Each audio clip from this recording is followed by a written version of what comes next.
Okay, today we are going to do, you guys, today we're going to do, Alexi, where is his paper?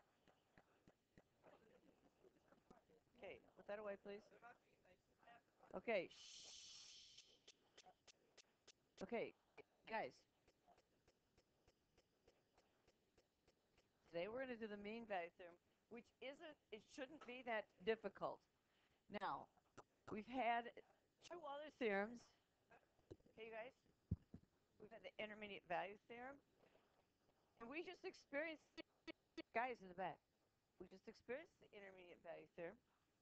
The other night it was 2 degrees above zero, and I was wondering if it was going to go below zero, and eventually got to be -2. So what temperature did it have to go through? That's the intermediate value theorem. Okay, Noah? You have to know all these theorems. They are tested directly on the exam. Free response. Okay? So it's not, you're not going to be able to guess. Okay. Because that's where it is. No, they'll ask you a question, and then they say, how do you know? And you're going to say, by the intermediate value theorem. And by the way, you can use the 3 letters. The extreme value theorem you're going to have to write out, but this one you could do.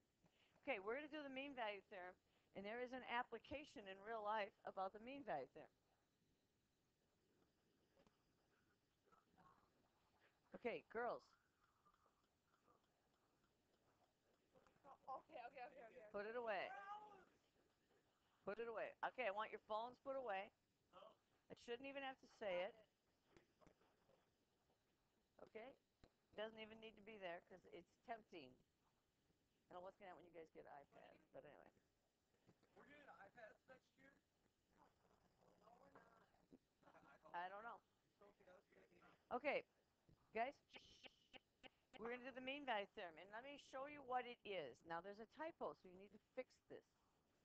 Okay, it says if the function is a differentiable function, by the way, if it's differentiable, that tells me something.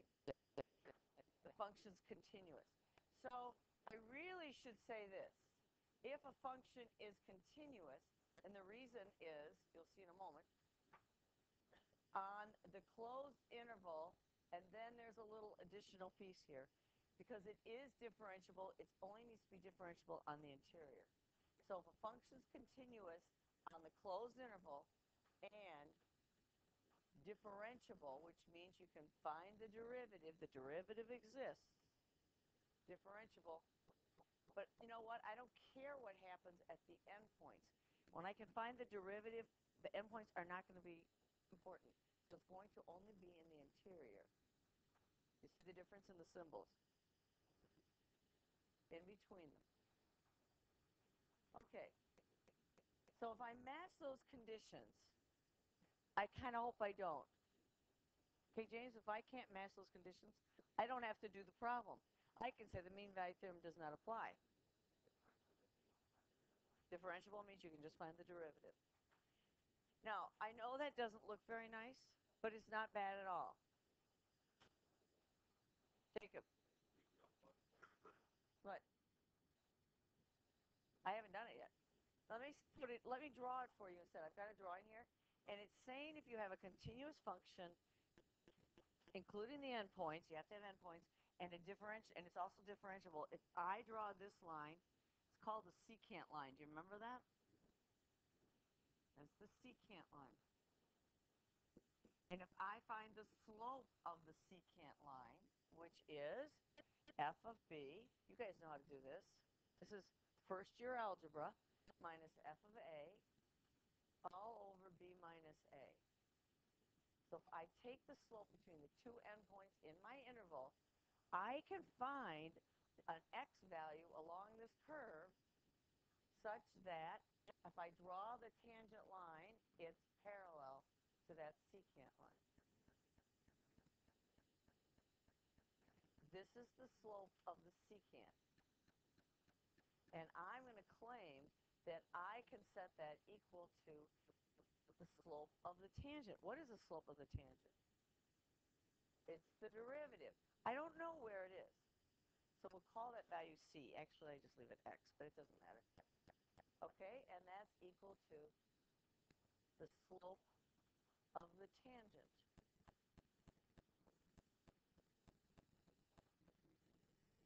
That's all the mean value theorem says.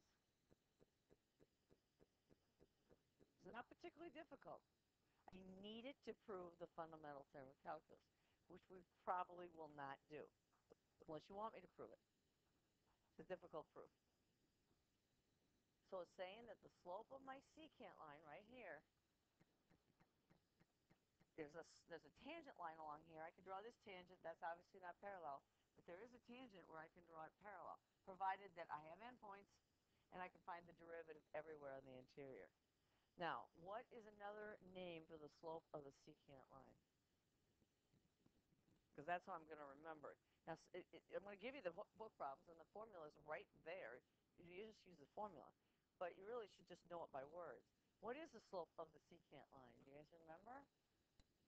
It's the average rate of change. Okay, we have to remember that. And we have to remember everything from the beginning of the year. So keep pushing yourself to make sure you remember those things. This is the slope of the secant. That's the average rate of change. I'm going to give you the application in one moment. Is equal to the instantaneous rate of change. And that's called a derivative.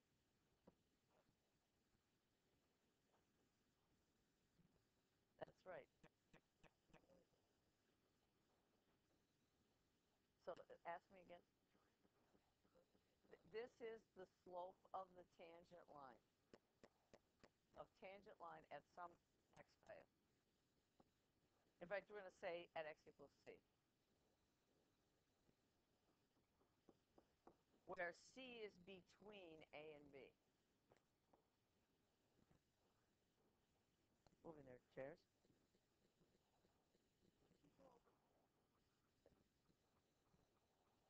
What is the slope of the tangent line? It's just the derivative. Okay, now, ready to put it in context? Not yet.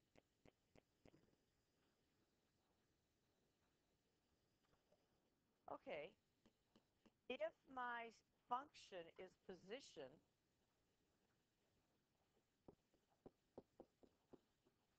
which I define to be, in physics we use s of t. The average rate of change of your position is s of t1 minus s of t2 over t1 minus t2. What does that represent? It's the average what? What's the average rate of change of your position? It's your average velocity. That someplace has to equal your instantaneous rate of change, which would be s prime of t. What's that called? That's your instantaneous. That's your average velocity. This is your instantaneous velocity. This says average velocity. I'll write it so it's not sideways,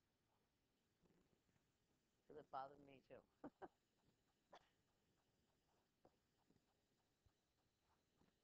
So someplace in that interval, your instantaneous velocity has to equal your average velocity. What is your instantaneous velocity on your car? It's your speedometer. So they're saying at some instant, the speed you see in your speedometer will equal the average speed that you were driving at. So I like to go out to the mountains and camp, and it's a long ways out there, so I like to drive fast. But the problem is you have to stop along the way. So I need gas for the car. So I feel good if I average 65 miles per hour, even though the speed limit is what? 75.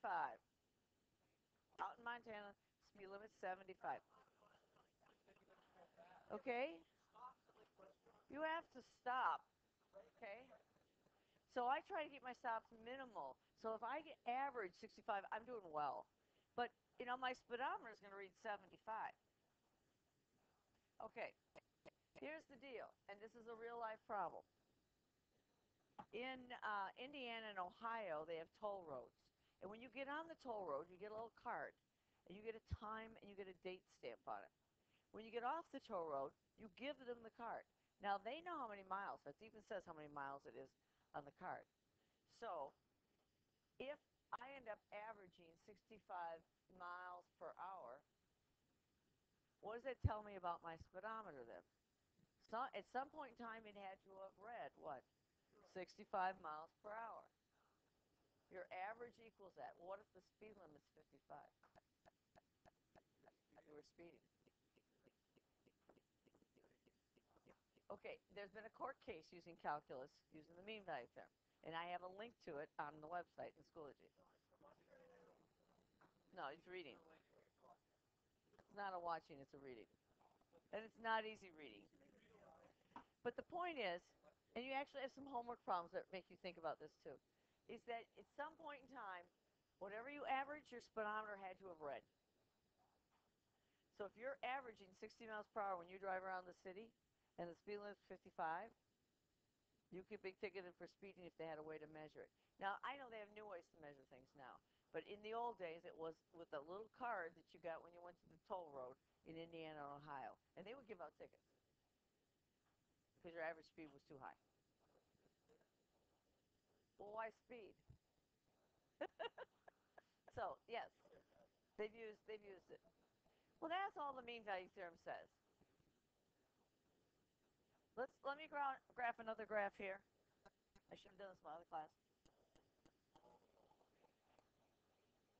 Okay, there's, you guys, there's my function. Here, guys, here's my function. I'm going to join my endpoints. Okay, you guys, there's my average rate of change. There's a whole bunch of places on here where the tangent line is parallel to that, isn't it? Aren't there? I don't want to find them, but there they are. Okay, Jack? Jack. I get two for the price of one. I like that. Okay. You guys? Noah? Casey? There's a whole bunch of places here where the tangent lines are parallel to the secant line. Okay, no big deal. I didn't even put them up. Okay, so let's do a problem. You ready? And that's, you'll have time to work today. This really not that bad. But you read through what I wrote here about geometrically, and let's do this problem right here. And that's what the homework is. Tomorrow, we'll do increasing and decreasing functions. Okay, Jack? So first thing I want to do is I want to find the C value, all the C values, between negative 1 and 1, such that the slope of the tangent line equals the slope between negative 1 and 1. Okay, Zach, Casey, tell us. Let's draw that picture. What does it look like? Because I think it helps us see the picture. Now, first thing I have to do, actually before I do that, is a cubic function continuous. Okay. Can you find the derivative? Okay. Well, there may be a place where we can't, but I know I can find the derivative. Is it a closed interval? Okay. So we can use the mean value theorem. Okay, James, do you remember what this looks like? When x is negative 1, what's the y value? When x is 0, what's the y value? 1. When x is 1, what's the y value? 8. So it's going to look like, just substitute 1 into x plus 1. And it's going to look like this. Okay? And I want the slope between negative 1 and 1. So that's supposed to be up at 8. I want to find the C value. I want to find the point on the curve where the tangent line is parallel. That's what I'm trying to find. slope of the secant line is just the slope using the endpoints. That's all it is. I'm not going to use the formula. You can use it if you want, but I'm not going to because I don't want to. It's just the slope. What's the slope of the secant? It's going to be g of 1 minus g of negative 1 over what? 1 minus a negative 1. It's just slope, that's all. Everybody here should know how to do slope. So what's g of 1? Let's put it up here. What is g of 1? Some people told me it's 1 plus 1 cubed. So how big is that? 8. What's g of negative 1? It's 1 plus a negative 1. I have that reversed, but that's okay, which is 0. So it's 8 minus 0. And what's 1 minus a minus 1? 2. So what's my slope equal to? 4. That's the average rate of change using the endpoints. It's nothing more than slope you learned in algebra, wherever you learned algebra. And I want to find this value here, so the slope of the derivative, slope of the function, which is the derivative, is equal to that. So guess what I have to do? I have to set g prime of x, or I call it c if you'd rather, but you'd probably be happy with x, has to equal 4. That's all it's saying. Well, what do I have to do? I got to find what? No, I got to find what? G prime. I'm going to write g of x down here so I can slide my board. So g of x is equal to x plus 1 cubed. Alexi, what's the derivative of that? What's g prime of x?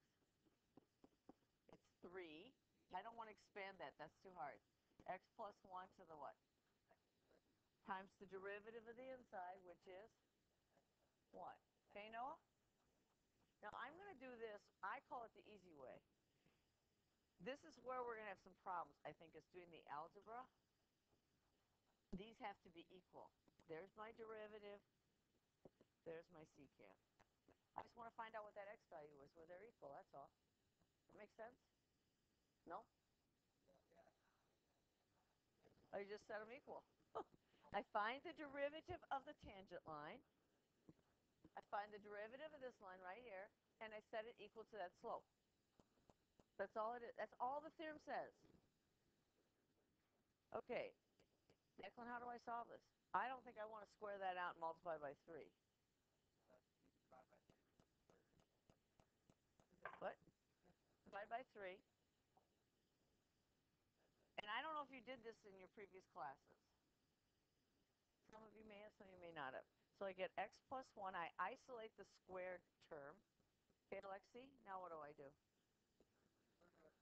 Okay, I'm going to square root that. Be careful. We're going to square root this. This is not plus or minus square root of 4 thirds. It's a plus square root of 4 thirds. No, because it's not plus or minus. Noah, we always take a positive root. Pardon? Not yet. I have to find the square root of x plus 1 squared. It's not x plus 1. No, it isn't. It's the absolute value of x plus 1. Because of that absolute value, that's why x plus 1 is equal to the positive square root of 4 thirds. You can make it 2 over the square root of 3. Or, but you must look for all possible answers, x plus 1 equals negative square root of 4 thirds. Why are there 2 answers? Well, because that's the value. But graphically, if I look at this, there's another place where the slope of the tangent equals this slope. It's over here someplace. But it's not in my interval, so I don't get to use that one. If I had gone from wherever that is, negative something to 1, yes, I would have found both, but I didn't. So I'm going to cross this out and write not in the interval.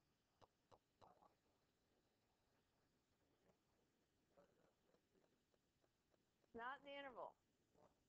Well, let's solve for x. This is negative 1 minus this. Is that between negative 1 and 1? No. What about this one? I would need a calculator. But the mean value theorem, as long as my function is differentiable on the interior, and it's on a closed, continuous on a closed interval, I guarantee this has happening. This has to be my answer unless I made an algebra mistake. And if you think about it, just a little number sense, this is -1. I'm going to add a little bit of positive stuff to it. So yeah, it's between -1 and 1. Okay, Brian, put your phone away, please. Okay, that's all there is. What did I do, Jack? So what's them? No more it's, no more theys. I took the slope of the secant line, just found the slope with slope formula.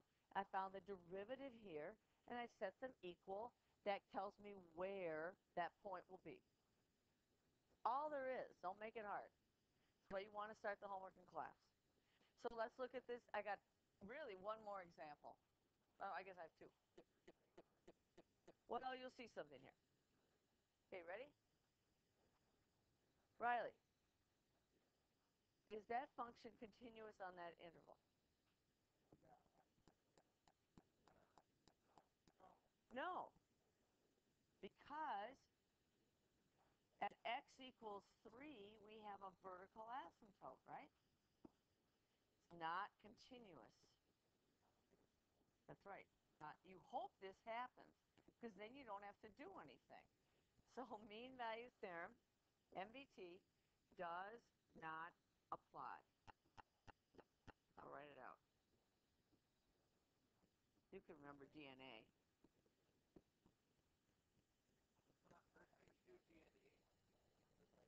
No, the mean value theorem does not apply. Mean value theorem does exist. That's correct. Or what if the interval was from 4 to 8? Then can you apply it? Now, this is a guarantee. That does not mean that you might not find a tangent line parallel to the secant line. You still might. But this is a guarantee. I know for sure I will. And I think it was either last year or the year before. I'm going to try and find the problem and bring it in tomorrow, where they ask you about the mean value theorem, and you say, no, can't do it. Mean value theorem does not apply. And, well, I taught it. I hope everybody got it. I don't know. Okay, f of x is equal to the cube root of x between -3 and 3. Is this continuous? Yes. Do I have a closed interval? And it's closed from -3 to 3. So guess what? I have to do the work. I want to know if it's differentiable, though. I have to find the derivative, but that's not hard. And now this is actually a homework problem. So it's f of x is equal to x to the 1/3. So what's f prime of x? We had problems with the algebra earlier today. 1/3 x to the what? -2/3. Well, I don't like negative exponents because I don't see what's happening. Well, it's 1, and the 3 is still in the denominator, and it's the cube root of x squared. Did I do that too fast? This is equal to 1 over 3x to the positive 2/3. The 3 here is the root in my radical, and I still have x squared. Now, is this differentiable between -3 and 3? I'm thinking of a value there where I can't find the derivative. 0. What happens at 0? When x equals 0, I get 1 divided by 0, which is what? That's undefined. So the mean value theorem does not apply. It's in the denominator. 0 squared is still 0. Does not apply because f of x is not differentiable. Emily, put that away, please.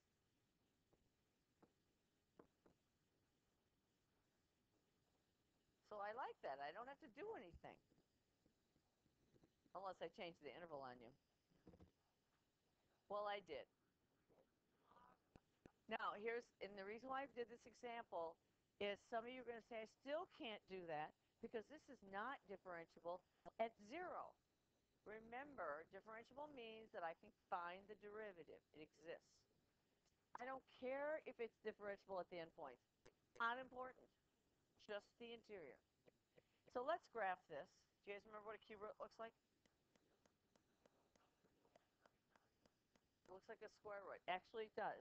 Except we are, and by the way, like I said, just because the mean value theorem doesn't apply doesn't mean I don't have a tangent line over here that satisfies that equation. I do, actually. But what's the problem at 0? What's true about my tangent line? It's continuous. I have a vertical what? Tangent. Yeah, vertical slope. Okay. So I want the slope between 0 and 1. Someplace in between here, I should be able to draw a tangent line on my curve parallel to that. Okay? And now I got to do the math to solve that. Hey, Allison, Noah? I'm sorry, what? I don't know where that is. I just did a little sketch. Because I want the slope between 0 and 1. Okay, well, that's not that bad. Now, I need the slope between 0 and 1. It's equal to f of 1 minus f of 0 over 1 minus 0. That's just the slope. It's not f prime of 0 or anything. It's just the slope. What's f of 1? It's the cube root of 1. I'll even show my work. Minus the cube root of 0 over 1 minus 0. What's the cube root of 1? 1. What's the cube root of 0? So this is 1. It's just 1. Are we okay with that? If not, you must tell me. Okay, and now what we have to do is take the derivative of f of x, but we did it already, and set them equal. And what was the derivative? It's still up here. It's this thing. Yes, and I'm going to set those equal. Now you may have some issues with the algebra. I'll slide this in one moment. 3 cube root of x squared has to equal the slope of the secant line. It's 1. Okay, so how do we solve that? Cross multiply. So I multiply 1 times this ugly denominator. I still have it. It's 3 cube root x squared is equal to 1 times 1. Now that's an equation involving radicals. I always want to isolate my radical. I don't like the 3 there, because if I don't, I forget to do this. I forget the 3. So I'm going to divide by 3. Is that okay? I feel like I'm in super slow motion. Where did I get 1? We did that up here. It's the same problem, but we changed it a little bit. We changed the interval so like the mean value theorem does apply, and that will cancel.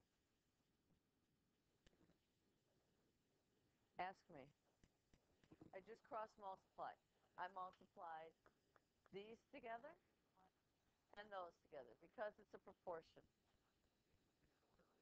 And then we have to figure out how to solve this. Ready? This is algebra.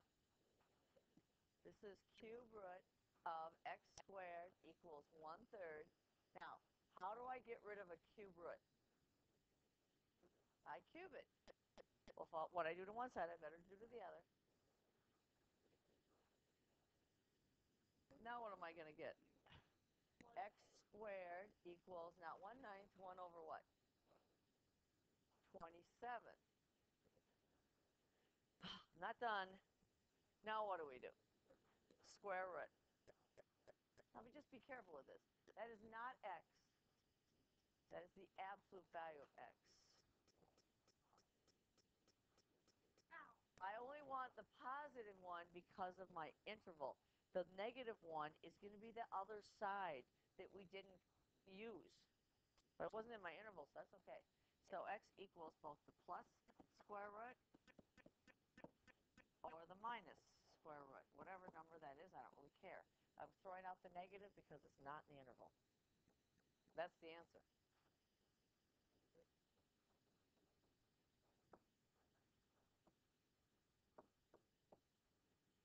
So I don't care.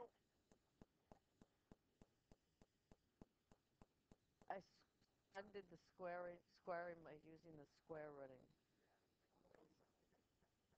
No, that's the answer. That's the x-coordinate. I just throw it out. Not an interval.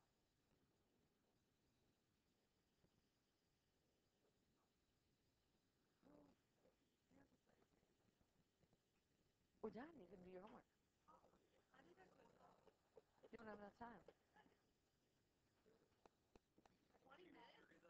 It took them the whole period.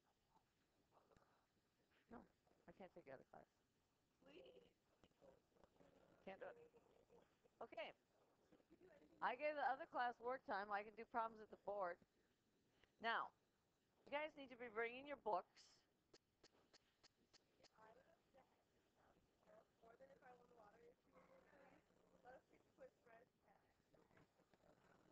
I can't take excuse me from the class.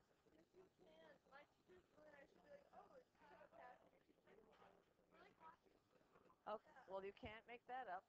There you go. There's the assignment. It's 1, 2. Oh, guess what? I did number 3. Huh, I did 3. 7.